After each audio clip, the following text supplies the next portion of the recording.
નમસ્કાર વિદ્યાર્થી મિત્રો, good morning, good noon, good evening. આપણા બીજા લેક્ચરમાં ફરી આપનું બધાનું સ્વાગત છે. લાસ્ટ લેક્ચરની અંદર આપણે 1 થી 12 તત્વોના નામ, એની સંજ્ઞા અને ઇલેક્ટ્રોન રચના વિશે અભ્યાસ કર્યો હતો. સાથે સાથે કઈ કઈ કક્ષામાં કેટલા ઇલેક્ટ્રોન સમાઈ શકે એની ચર્ચા કરી હતી. અને બીજી વાત કરી હતી સંયોજકતાની, જે આજે આપણે જોવાના છીએ. તો સંયોજકતા એટલે શું, એની વ્યાખ્યા મેં તમને છેલ્લા લેક્ચરમાં કીધી હતી કે સંયોજકતાની વ્યાખ્યા આપવી હોય તો આપણે કંઈક આવું કહી શકતા. સંયોજકતા એટલે શું, તો કે બે તત્વો વચ્ચે ઇલેક્ટ્રોનની આપલે કરવાની ક્ષમતા, અથવા તો બે તત્વો વચ્ચે ઇલેક્ટ્રોનની લેવડ દેવડ, એટલે કે બે તત્વો વચ્ચે ઇલેક્ટ્રોનની આપલે, જેને આપણે કીધું હતું સંયોજકતા. કદાચ તમને મેં એવું કીધું હતું કે ભાઈ ઇલેક્ટ્રોનની આપલે થાય કઈ રીતે, તો કે ઇલેક્ટ્રોનની આપલેનો આધાર છેલ્લી કક્ષામાં હાજર ઇલેક્ટ્રોનની સંખ્યા ઉપર હોય. કઈ રીતે, તો કે છેલ્લી કક્ષામાં કોઈ પણ પરમાણુની છેલ્લી કક્ષામાં જો ઇલેક્ટ્રોનની સંખ્યા, મતલબ કે અંતિમ કક્ષામાં ઇલેક્ટ્રોનની સંખ્યા 1, 2 કે 3 હોય, જો અંતિમ કક્ષામાં ઇલેક્ટ્રોનની સંખ્યા 1, 2 કે 3 હોય તો ઇલેક્ટ્રોન ગુમાવે, અથવા તો તે તત્વ ઇલેક્ટ્રોનનું દાન કરે એવું પણ કહી શકાય. તો તે તત્વ ઇલેક્ટ્રોનનું દાન કરે. બીજું, જો અંતિમ કક્ષામાં ઇલેક્ટ્રોનની સંખ્યા 5, 6 કે 7 હોય, 5, 6 કે 7 હોય તો શું થશે, તો કે તો ઇલેક્ટ્રોન મેળવે કે સ્વીકારે કે ઇલેક્ટ્રોન મેળવે કે સ્વીકારે. એટલે સંયોજકતાનો આધાર કોઈ પણ પરમાણુની અંતિમ કક્ષામાં રહેલા ઇલેક્ટ્રોનની સંખ્યા ઉપર હોય. 1, 2 કે 3 ઇલેક્ટ્રોન હોય તો ગુમાવી દેશે અથવા તો દાન કરે એવું પણ કહી શકાય. જો અંતિમ કક્ષામાં 5, 6 કે 7 ઇલેક્ટ્રોન હોય તો ઇલેક્ટ્રોન મેળવે કે સ્વીકારે. હવે તમને મેં એવું કીધું હતું કે સંયોજકતાના બે પ્રકાર હોય. કઈ રીતે, અહીંયા ઇલેક્ટ્રોનની સંખ્યા અથવા તો ઇલેક્ટ્રોન ગુમાવશે. જો કોઈ તત્વ ઇલેક્ટ્રોન ગુમાવે તો તત્વ ઇલેક્ટ્રોન ગુમાવી અને ધન વીજભાર પ્રાપ્ત કરે. ઇલેક્ટ્રોન ગુમાવીને કેવો વીજભાર પ્રાપ્ત કરશે, ધન વીજભાર. તો જ્યારે ધન વીજભાર પ્રાપ્ત કરે તો તત્વની સંયોજકતા પણ કેવી હશે, તો કે ધન. ક્યારે, ઇલેક્ટ્રોન ગુમાવે ત્યારે. માનો કે કોઈ તત્વ હશે ઇલેક્ટ્રોન સ્વીકારે છે, કોઈ તત્વ ઇલેક્ટ્રોન સ્વીકારે. જો કોઈ તત્વ ઇલેક્ટ્રોન સ્વીકારે તો તે તત્વના ઇલેક્ટ્રોનની સંખ્યામાં વધારો થાય. શેમાં વધારો થશે, ઇલેક્ટ્રોનની સંખ્યામાં. જો ઇલેક્ટ્રોનની સંખ્યામાં વધારો થાય તો ઇલેક્ટ્રોન છે આ ઋણ વીજભારિત હોય. ઇલેક્ટ્રોન કેવો વીજભાર ધરાવે, તો કે ઋણ વીજભાર, અથવા તો આપણે આને ઋણ વીજભારિત કણ તરીકે પણ ઓળખીએ. ઇલેક્ટ્રોન ઋણ વીજભારિત હોય. હવે ઇલેક્ટ્રોનની સંખ્યામાં વધારો થાય, મતલબ કે કયા વીજભારમાં વધારો થશે, ઋણ વીજભારમાં. તો ઇલેક્ટ્રોન સ્વીકારે, ઋણ વીજભારમાં વધારો, એટલે તત્વ હશે કેવો વીજભાર પ્રાપ્ત કરશે, તો કે ઋણ વીજભાર પ્રાપ્ત કરે. જો ઋણ વીજભાર પ્રાપ્ત કરે તો સંયોજકતા પણ કેવી મળશે, ઋણ. અહીંયા ધન વીજભાર પ્રાપ્ત કરી સંયોજકતા ધન થાય તો આ આયન બને, અને આયનને કહેવામાં આવે ધન આયન. ઋણ વીજભાર પ્રાપ્ત થાય તો આ આયનને કહેવામાં આવે ઋણ આયન. વધુ માહિતી ધોરણ 9માં આગળના ચેપ્ટરમાં ભણશું. અત્યારે માત્ર આ યાદ રાખવા પૂરતું આ લખી લેવું, અથવા તો તમારી રીતે પોઈન્ટ તમારી બુકમાં લખી અને યાદ રાખવાના રહેશે. આ અગત્યના પોઈન્ટ સંયોજકતા વિશે, ક્યારે સંયોજકતા ધન મળે, ક્યારે સંયોજકતા ઋણ મળે. હવે આ 1 થી 12 તત્વો, એની ઇલેક્ટ્રોન રચના, જેના આધારે આપણે તત્વની સંયોજકતા નક્કી કરશું. પહેલું તત્વ જેની અંતિમ કક્ષા કયો કે પ્રથમ કક્ષા કયો, બંને એક જ. પહેલા તત્વની અંતિમ કક્ષા કે પ્રથમ કક્ષા, બે એક જ. આપણે જોવાનું હતું સંયોજકતા વિશે. સંયોજકતાનો આધાર કોના ઉપર? તો કે કોઈ પણ તત્વની અંતિમ કક્ષામાં રહેલા ઇલેક્ટ્રોન ઉપર. શા માટે કોઈ પણ તત્વ ઇલેક્ટ્રોન મેળવે કે ગુમાવે? ઇલેક્ટ્રોન મેળવે કે ગુમાવે એની પાછળનું એકમાત્ર કારણ કોઈ પણ તત્વ ઇલેક્ટ્રોન મેળવીને, કોઈ પણ તત્વ ઇલેક્ટ્રોન મેળવીને કે ગુમાવીને પોતાનું અષ્ટક પૂર્ણ કરે. અષ્ટકનો મતલબ થાય આપણી ભાષામાં કહીએ તો એની કક્ષાઓ પૂર્ણ કરવાનો પ્રયત્ન કરે, જેને કહેવામાં આવે અષ્ટક. એટલે અષ્ટક પૂર્ણ કરવા માટે કાં તો ઇલેક્ટ્રોન મેળવે અને કાં તો ઇલેક્ટ્રોન ગુમાવે. એટલે ઇલેક્ટ્રોન મેળવીને કે ગુમાવીને અષ્ટક પૂર્ણ કરે. જો ઇલેક્ટ્રોન મેળવે તો પણ સંયોજકતા વીજભાર પ્રાપ્ત કરે, ગુમાવે તો પણ વીજભાર પ્રાપ્ત કરે, જેને આપણે સંયોજકતાના નામથી ઓળખતા હતા. બે પ્રકારની જોવા મળશે, ધન અને ઋણ. હવે જો છેલ્લી હાઇડ્રોજન, જેની કક્ષામાં કુલ ઇલેક્ટ્રોનની સંખ્યા કેટલી? તો કે એક જ. હવે આ પોઈન્ટ ઉપર ધ્યાન આપીએ તો અંતિમ કક્ષામાં ઇલેક્ટ્રોનની સંખ્યા 1, 2 કે 3 હોય તો શું કરે? ઇલેક્ટ્રોન ગુમાવે. ઇલેક્ટ્રોન ગુમાવે અથવા તો દાન કરે. તો હાઇડ્રોજન શું કરશે? ઇલેક્ટ્રોન ગુમાવશે. જો ઇલેક્ટ્રોન ગુમાવે તો આ વધુમાં વધુ કેટલા ઇલેક્ટ્રોન ગુમાવી શકે?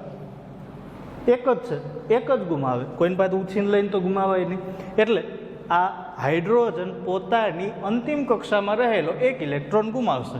તો આની સંયોજકતા થશે 1. અત્યારે યાદ રાખશું સંયોજકતા થાય 1. શા માટે? તો કે કેટલા ઇલેક્ટ્રોન ગુમાવી શકે? એક જ ઇલેક્ટ્રોન. એટલે આની સંયોજકતા થશે 1. હવે આપણે એવું કીધું હતું કે ઇલેક્ટ્રોન ગુમાવે તો કેવો વીજભાર પ્રાપ્ત કરશે? ધન વીજભાર. એટલે આ સંયોજકતા મારે કેવું હોય તો આવું કહી શકું +1. પછીનું તત્વ હિલિયમ કેટલા નંબર ઉપર? તો કે બીજા નંબર ઉપર. કેટલા ઇલેક્ટ્રોન? 2 ઇલેક્ટ્રોન. કેટલા ઇલેક્ટ્રોન વધારાના? એક પણ નહીં. શા માટે? અહીંયા કક્ષા કેવી છે? પૂરી. એક વાત યાદ રાખવી, જો કક્ષા ઇલેક્ટ્રોનથી સંપૂર્ણ ભરાયેલી હોય તો આ તત્વ ક્યારેય ઇલેક્ટ્રોન ગુમાવશે નહીં કે ઇલેક્ટ્રોન સ્વીકારશે નહીં. મતલબ કે આની કક્ષાઓ જો પૂર્ણ ભરાયેલી હોય તો કોઈ પ્રક્રિયા આપશે નહીં. મતલબ કે અહીંયા ઇલેક્ટ્રોન દાન પણ નહીં થાય, ઇલેક્ટ્રોન સ્વીકારશે પણ નહીં. એટલે આ તટસ્થ રહેશે. અને આને આપણે લાસ્ટ લેક્ચરની અંદર એક ચોક્કસ નામ આપ્યું હતું. કેવું નામ આપ્યું હતું? નિષ્ક્રિય વાયુ. એટલે હિલિયમ છે એનું નામ થશે નિષ્ક્રિય વાયુ. અહીંયા સંયોજકતા લખવાના ધંધા કરાય નહીં. ત્રીજા નંબરનું તત્વ કયું? તો કે લિથિયમ. હવે જો લિથિયમની ઇલેક્ટ્રોન રચના 2, 1. પહેલી કક્ષા તો પૂરી ભરાયેલી. જો કક્ષા પૂરી ભરાયેલી હોય તો ત્યાંથી ઇલેક્ટ્રોન મળે નહીં કે એમાં ઇલેક્ટ્રોન દાખલ પણ ન થાય. એટલે આ કક્ષા તો એમની એમ જ રહેશે. કક્ષા એમની એમ જ રહી. છેલ્લી કક્ષામાં ઇલેક્ટ્રોનની સંખ્યા કેટલી છે? 1. તો વધુમાં વધુ કેટલા ઇલેક્ટ્રોન ગુમાવી શકે? એક જ ઇલેક્ટ્રોન ગુમાવશે. મતલબ લિથિયમ 1 ઇલેક્ટ્રોનનું દાન કરશે તો લિથિયમની સંયોજકતા કેટલી થશે? 1. જો લિથિયમની સંયોજકતા 1 થાય, ઉપરથી ઇલેક્ટ્રોન ગુમાવે તો આ સંયોજકતા પ્લસ કે માઇનસ? તો કે પ્લસ. એટલે લિથિયમની સંયોજકતા થશે +1. તો લિથિયમની સંયોજકતા +1. પછીનું તત્વ છે બેરેલિયમ.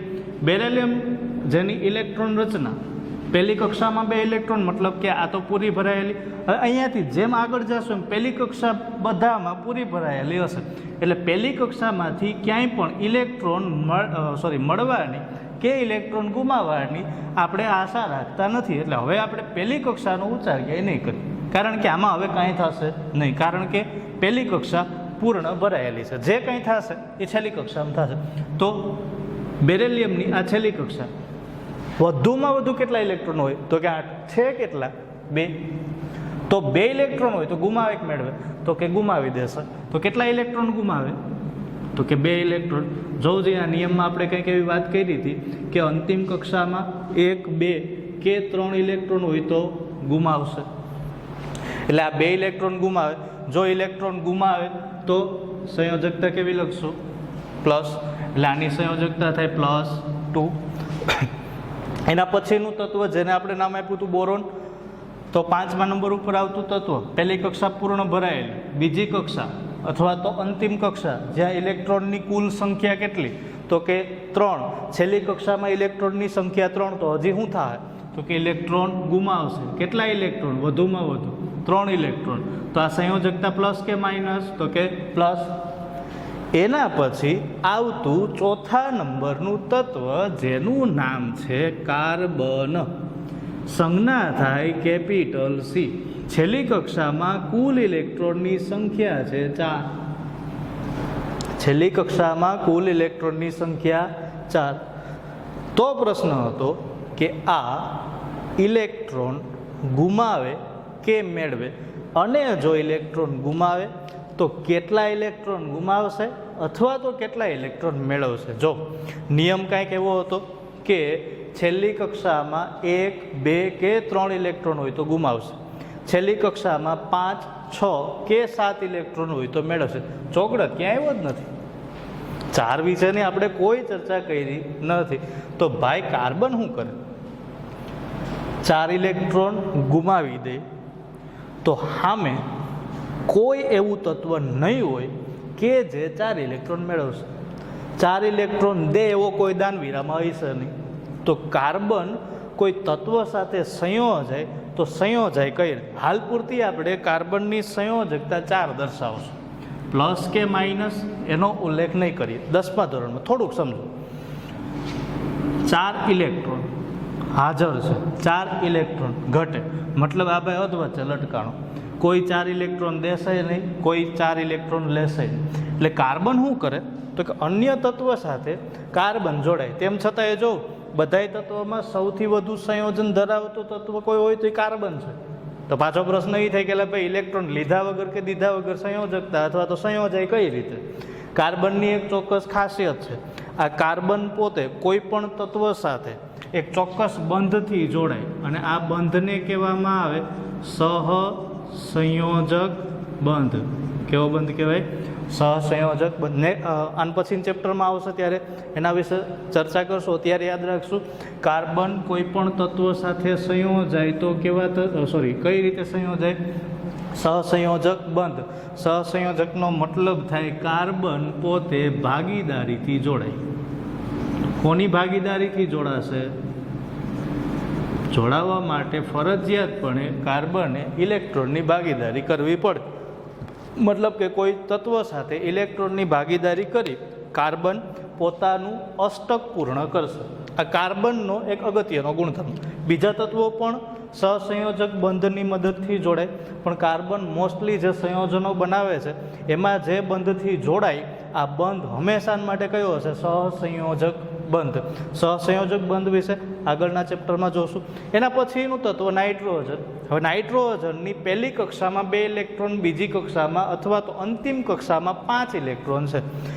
નિયમ નંબર 2 અહીંયા અંતિમ કક્ષા જેમાં 5, 6 કે 7 ઇલેક્ટ્રોન હોય તો ઇલેક્ટ્રોન મેળવવાનો ગુણધર્મ ધરાવે. જો ઇલેક્ટ્રોન મેળવે કે સ્વીકારે તો હંમેશા જે તે તત્વની સંયોજકતા કેવી બનશે? ઋણ, અથવા તો આ તત્વ થઈ જાય ઋણ આયન. એટલે નાઇટ્રોજનની છેલ્લી કક્ષામાં કુલ 5 ઇલેક્ટ્રોન છે. બીજી કક્ષા જ્યાં બીજી કક્ષામાં વધુમાં વધુ કેટલા ઇલેક્ટ્રોન સમાઈ શકે? તો કે 8 ઇલેક્ટ્રોન. 8માંથી નાઇટ્રોજન પાસે હાજર કેટલા? 5. ઘટે કેટલા? 3. તો નાઇટ્રોજન શું કરે તો કે આ 5 ઇલેક્ટ્રોન હાજર છે, 3 ઇલેક્ટ્રોન ઘટે છે, તો આ 5 ગુમાવશે નહીં પણ 3 કોઈ પાસેથી મેળવશે. એટલે નાઇટ્રોજન 3 ઇલેક્ટ્રોન મેળવે. જો નાઇટ્રોજન 3 ઇલેક્ટ્રોન મેળવે તો નાઇટ્રોજનની સંયોજકતા થાય 3. કેવી? પ્લસ કે માઇનસ? તો કે આ થશે માઇનસ. સંયોજકતા કેવી? -3. પછી આવશે ઓક્સિજન. આ ઓક્સિજનની અંતિમ કક્ષા જ્યાં હાજર ઇલેક્ટ્રોનની સંખ્યા કેટલી? તો કે 6. જો 6 ઇલેક્ટ્રોન હોય તો 8 ઇલેક્ટ્રોન બીજી કક્ષામાં સમાઈ શકે. ઘટે કેટલા ઇલેક્ટ્રોન? તો કે 2 ઇલેક્ટ્રોન. તો ઓક્સિજન શું કરશે? 2 ઇલેક્ટ્રોન મેળવશે. 2 ઇલેક્ટ્રોન મેળવે તો સંયોજકતા કેવી બની જશે? ઋણ. જો સંયોજકતા ઋણ બને તો અહીંયા 2 ની આગળ માઇનસ, સંયોજકતા થઈ જાય -2. પછી ફ્લોરિન.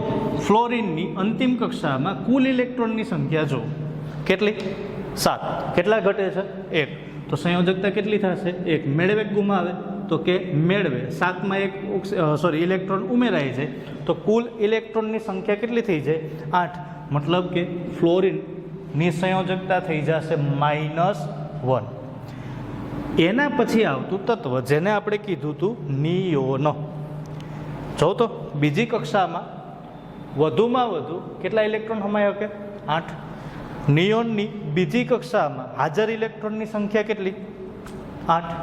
તો પહેલી કક્ષા પૂર્ણ ભરાયેલી, બીજી કક્ષા પૂર્ણ ભરાયેલી, તો 2 કક્ષા પૂર્ણ ભરાયેલી હોય તો 9 ઇલેક્ટ્રોન આપે કે 9 ઇલેક્ટ્રોન સ્વીકારે. મતલબ કે આ નિયોનને કેવો વાયુ કહેશું? નિષ્ક્રિય વાયુ. તો નિયોન કેવો વાયુ થશે? કોઈ આરે એક પણ પ્રકારનો સંબંધ રાખવા ખુશી નહીં હોય, એકલો અટુલો જોવા મળશે. મતલબ કેવો વાયુ થશે? નિષ્ક્રિય વાયુ. વળી પાછા આગળ આવો. નંબર 11. કયું તત્વ? સોડિયમ. સોડિયમની સંજ્ઞા થાય Na. આનું નામ આપણે કેવું કીધું હતું આગળના લેક્ચરમાં? એક ચોક્કસ નામ આપ્યું હતું. નામ હતું નેટ્રિયમ, ગ્રીક ભાષાનું નામ. એના ઉપરથી સંજ્ઞા મળશે Na. સોડિયમની ઇલેક્ટ્રોન રચના. આની પાસે કુલ ઇલેક્ટ્રોન કેટલા? તો કે 11 ઇલેક્ટ્રોન રચના થાય. પહેલી કક્ષામાં 2 ઇલેક્ટ્રોન, બીજી કક્ષામાં 8 ઇલેક્ટ્રોન, ત્રીજી કક્ષામાં 1 ઇલેક્ટ્રોન. એટલે આપણા પાસે અંતિમ કક્ષા કઈ થાય? તો કે આ કક્ષા થશે અંતિમ કક્ષા. અંતિમ કક્ષામાં કુલ ઇલેક્ટ્રોનની સંખ્યા 1. જો ઇલેક્ટ્રોનની સંખ્યા છેલ્લી કક્ષામાં 1 જ હોય તો ઇલેક્ટ્રોન ગુમાવે કે મેળવે? તો કે ઇલેક્ટ્રોન ગુમાવે. શા માટે? તો કે 7 ઇલેક્ટ્રોન સ્વીકારવા માટેની શક્તિ સોડિયમ પાસે હોતી નથી, પણ 1 ઇલેક્ટ્રોન ગુમાવવા માટે સોડિયમે ખૂબ જ ઓછી ઉર્જા ગુમાવવી પડે. એટલે આ તત્વ ઇલેક્ટ્રોન ગુમાવવાનું પસંદ કરશે. કેટલા ઇલેક્ટ્રોન ગુમાવશે? 1. તો અહીંયા સંયોજકતા કેટલી થશે? +1.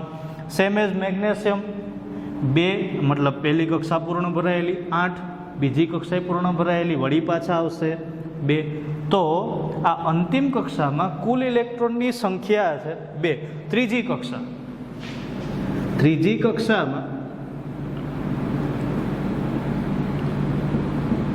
કુલ ઇલેક્ટ્રોન કેટલા સમાઈ શકે? વધુમાં વધુ તો કે 18 ઇલેક્ટ્રોન. ઇલેક્ટ્રોનને દર્શાવવા માટેની સંજ્ઞા છે E ઉપર માઇનસની નિશાની. જે ઇલેક્ટ્રોનની સંજ્ઞા છે, વધુમાં વધુ સમાઈ શકતા ઇલેક્ટ્રોનની સંખ્યા 18 છે. કેટલા? 2. બાકીના ઇલેક્ટ્રોન કોઈ દેશે નહીં. પણ આ 2 ઇલેક્ટ્રોન ગુમાવે તો ઓછી ઉર્જા વેડફાય. એટલે મેગ્નેશિયમ શું કરે? તો કે 2 ઇલેક્ટ્રોનનું દાન કરે. જો ઇલેક્ટ્રોન ગુમાવે તો સંયોજકતા થઈ જશે +2. તો આ મેગ્નેશિયમની સંયોજકતા હતી +2. થોડીક એવી નજર નાખો તો સંયોજકતાનો ક્રમ જુઓ. પહેલા અને બીજા તત્વને છોડીને +1, +2, +3, 4, -3, -2, -1. વળી પાછો એક નિષ્ક્રિય વાયુ, વળી પાછું +1, +2, +3. આગળ જશો તો સંયોજકતા પાછી માઇનસ થતી જશે. વળી આગળ આવશો તો એક નિષ્ક્રિય વાયુ આવશે. આ ક્રમ +1, +2, +3, પછી 4, પછી -3, -2, -1, વળી પાછો નિષ્ક્રિય વાયુ. એટલે સંયોજકતાનો ક્રમ સતત જળવાયો જ રહેશે. તો આ સંયોજકતા હજી આગળ 13થી લઈ અને 20 તત્વો વિશેની ચર્ચા કરશું. તો 13મા નંબર ઉપર આવતું તત્વ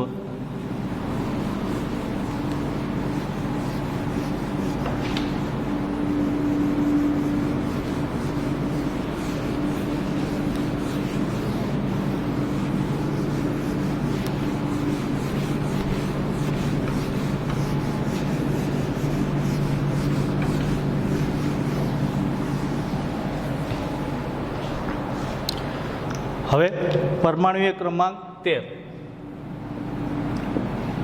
12મા નંબર ઉપર હતું મેગ્નેશિયમ. જો આગળની સિરીઝ આમ તો પહેલેથી પાછી કહું છું, હા હી લી બે બો કા ના ઓ ફ ની સો મે એ. પછી આવશે 14મા નંબર ઉપર સી, 15મા નંબર ઉપર ક, 16મા નંબર એ સી ફો, સોરી અહીંયા આવશે ફો, અહીંયા આવશે સ, અહીંયા આવશે ક. એના પછી આ 19મો નંબર પો અને 20મો નંબર કે. આ સિરીઝ હતી હાઈ લીબે બોકાના ઓફરની સોમે એસી ફોસક આપો કે. આ કોઈ કવિતા નથી પણ તત્વના નામની એક સિરીઝ હતી જે સરળતાથી યાદ રાખી શકાય. 13મા નંબર ઉપર આવતું એ, આનું આખું નામ થાય એલ્યુમિનિયમ. એના પછી આવતું તત્વ સી, આનું નામ થાય સિલિકોન.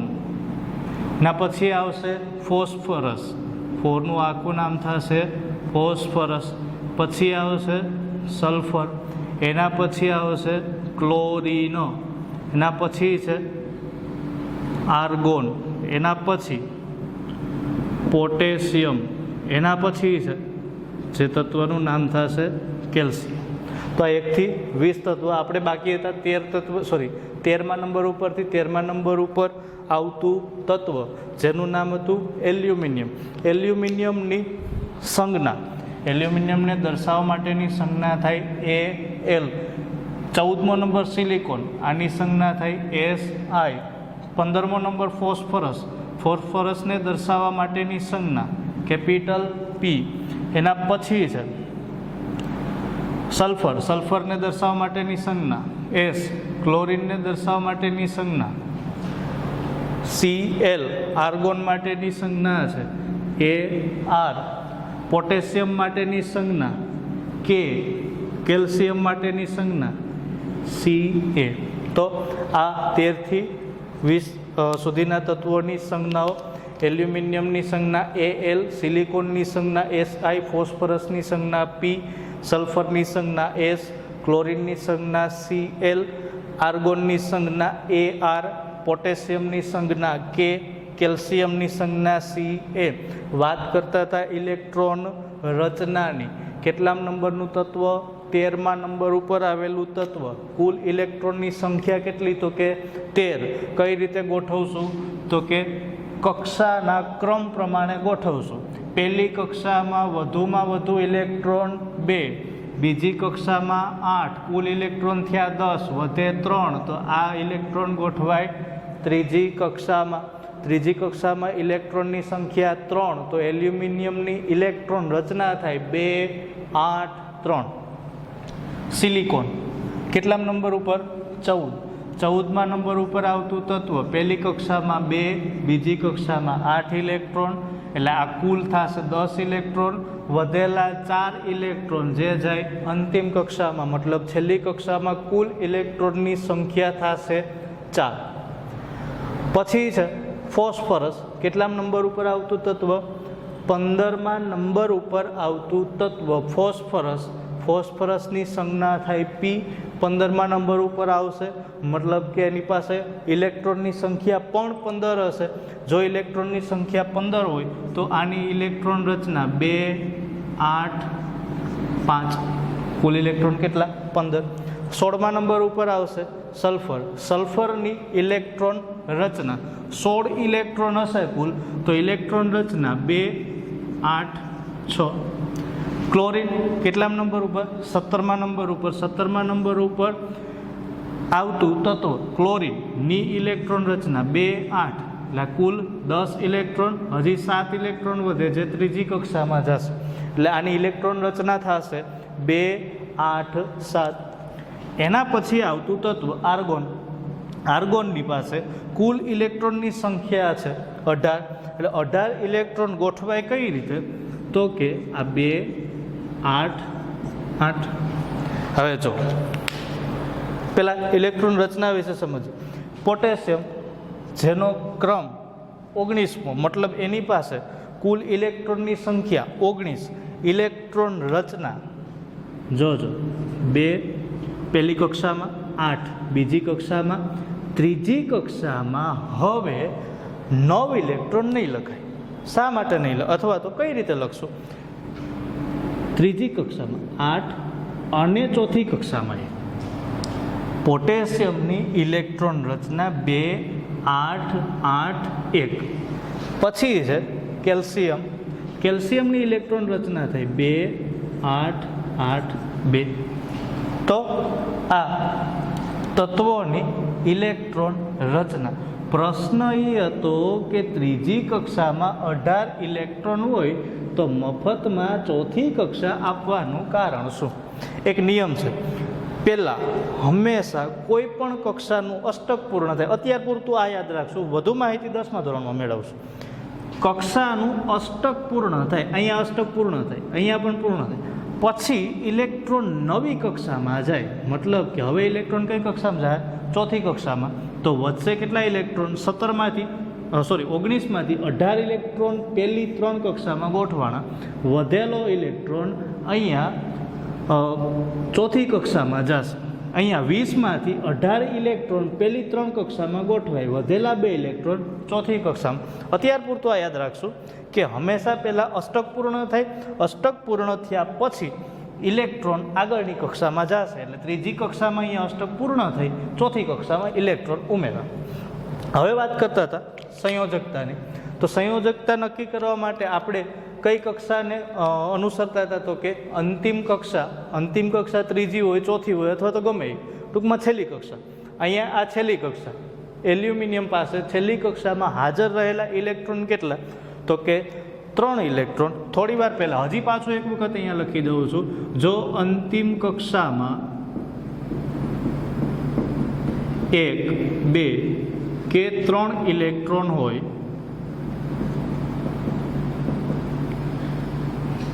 અને જો અંતિમ કક્ષામાં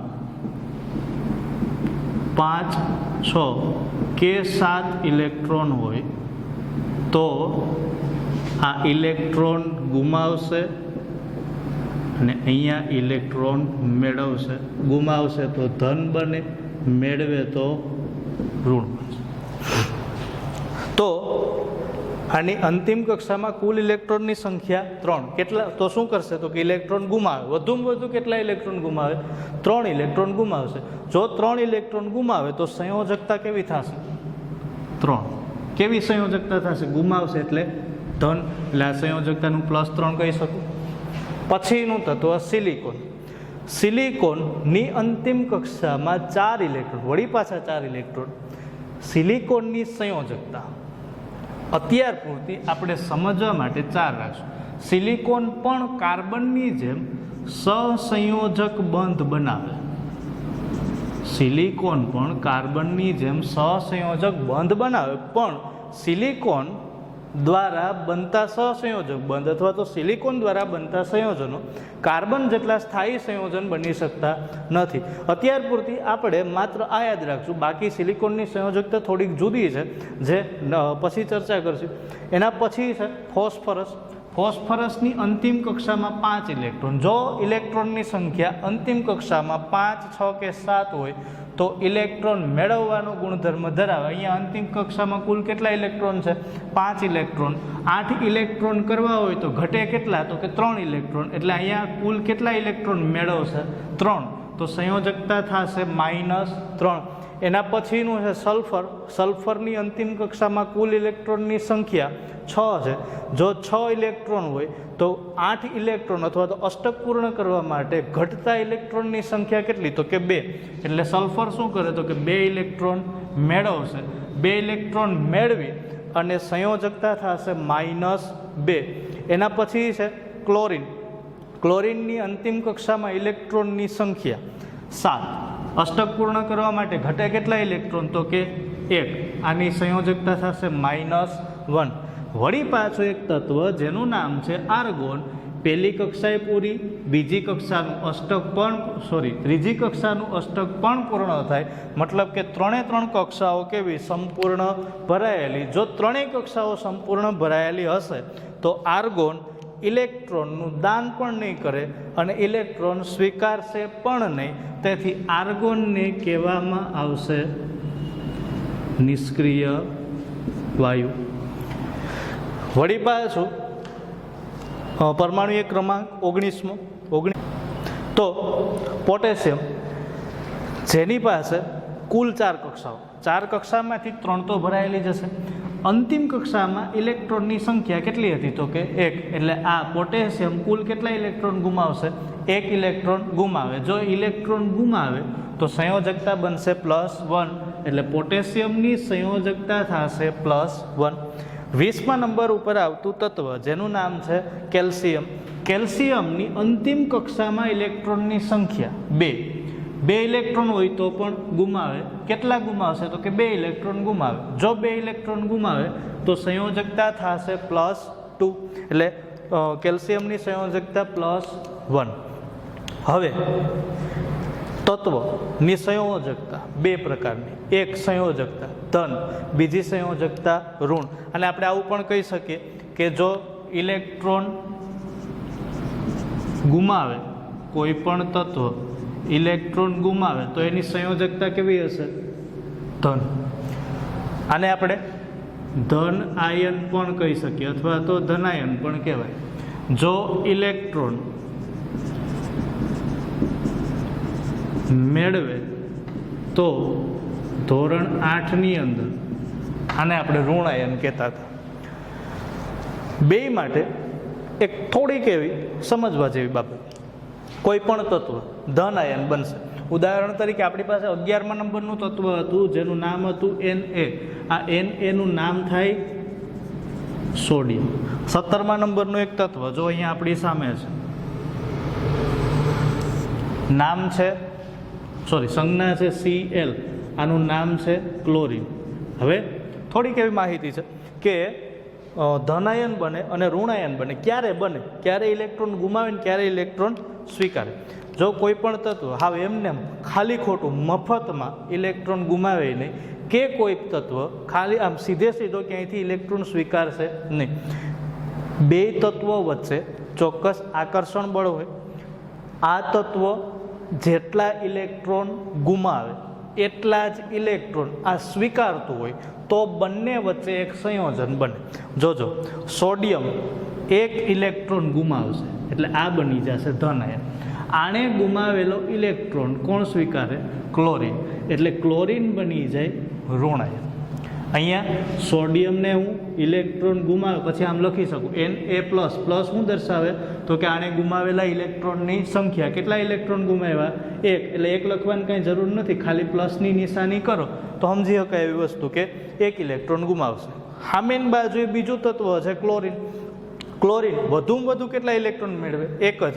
એટલે અહીંયા આપણે આવું દર્શાવીએ Cl કેવું? માઇનસ. જો અહીંયા વીજભાર +1, અહીંયા વીજભાર છે -1. બે બાજુ વીજભાર સમાન છે. વીજભાર સમાન કેટલા તો કે 1 જ. પણ બે કેવા છે તો કે પરસ્પર વિરુદ્ધ. એક પોઝિટિવ, બીજો નેગેટિવ. મતલબ એક ધન અને બીજો કેવો? ઋણ. એટલે શું થાય? ધન વીજભાર અને ઋણ વીજભાર આ બંને વચ્ચે હંમેશા આકર્ષણ હશે. બંને વચ્ચે હંમેશા શું હશે? આકર્ષણ. બે એકબીજાથી આકર્ષાય. કોણ કોણ? સોડિયમ અને ક્લોરીન. એટલે આમાંથી એક નવું સંયોજન બની જશે જેનું નામ છે NaCl. રોજે રોજ આપણે ખાવામાં ઉપયોગ કરીએ, આને કહેવામાં આવે મીઠું આપણી ભાષામાં. આપણે ભણવાનું કંઈક એવું હતું કે તત્વને અથવા તો આ આખા સંયોજનને સોડિયમ અને ક્લોરીન જ્યારે સંયોજાય જાય અને નામ શું અપાય? એક તો સોડિયમ છે, બીજું જોડાણું એનું નામ છે ક્લોરીન. રામ તો ન કહેવાય સોડિયમ ક્લોરીન, આ તો નોખા લાગે. સંયોજાણા ત્યારે બેમાંથી એકના નામમાં ફેરફાર થાય. કોના નામમાં ફેરફાર થશે? જે ઇલેક્ટ્રોન સ્વીકારે એના નામમાં ફેરફાર થાય. કોણે ઇલેક્ટ્રોન સ્વીકાર્યો હતો તો કે ક્લોરીને. એટલે નામમાં ફેરફાર થાય. હવે ક્લોરીન નહીં લખાય, પણ ક્લોરીનમાંથી એન નીકળી જાય, આઈડ પ્રત્યય લાગશે. પ્રત્યય કયો લાગે? આઈડ. ઋણાયન પાછળ પ્રત્યય લાગે આઈડ. એટલે અહીંયા લખશું શું? Sodium chloride. ક્લોરીન હવે નહીં બોલાય કારણ કે ઇલેક્ટ્રોન સ્વીકારી ઋણાયન બને એટલે આઈડ પ્રત્યે લાગે તો નામ વંચાય સોડિયમ ક્લોરાઇડ. જો થોડીક ભાન પડતી હોય, મારો કહેવાનો મતલબ એવો છે કે કોઈ તત્વ ઇલેક્ટ્રોન સ્વીકારીને ઋણાયન બને તો એની પાછળ આઇડ પ્રત્યય લાગે. ફોસ્ફરસ અહીંયા ફોસ્ફાઇડ ન કહેવાય, પણ આની જુદી જુદી સંયોજકતા ઉપરથી એને જુદા પ્રત્યય આપવામાં આવે. સલ્ફર સલ્ફાઇડ કહેવાય, ક્લોરિન ક્લોરાઇડ કહેવાય, પોટેશિયમ કેલ્શિયમ ધન આયન છે. ધન આયનના નામમાં ક્યારેય કોઈ ફેરફાર થશે નહીં, એમનું એમ જ રહેશે. જો સામે સોડિયમ તો એ સોડિયમ જ રહે, પોટેશિયમ પોટેશિયમ જ રહેશે, કેલ્શિયમ કેલ્શિયમ જ રહેશે. કેલ્શિયમ જેની સંજ્ઞા છે કેની પાછળનું એક કારણ, પોટેશિયમનું એક નામ છે કેલિયમ, જેના ઉપરથી એની સંજ્ઞા આપવામાં આવે કે. હવે આના પછીના લેક્ચરમાં ધોરણ 9નું પહેલું ચેપ્ટર જેનું નામ છે આપણી આસપાસમાં દ્રવ્ય, ચેપ્ટરમાં આ બધા જ તત્વો વિશે અથવા તો આપણે આપણી આજુબાજુમાં જે કાંઈ વસ્તુઓ જોઈએ છે આ તમામે તમામ વસ્તુઓને આપણા પ્રાચીન વૈજ્ઞાનિકો જેણે દ્રવ્ય નામ આપ્યું, આ દ્રવ્ય વિશેના બે જુદા જુદા ગુણધર્મો છે, ભૌતિક ગુણધર્મ અને રાસાયણિક ગુણધર્મ, જેની ચર્ચા હવે પછીના લેક્ચરમાં કરશું. તો મિત્રો આના પછી નેક્સ્ટ લેક્ચરમાં ધોરણ 9નું પહેલું ચેપ્ટર આપણી આસપાસમાં દ્રવ્ય ભણશું. અસ્તુ.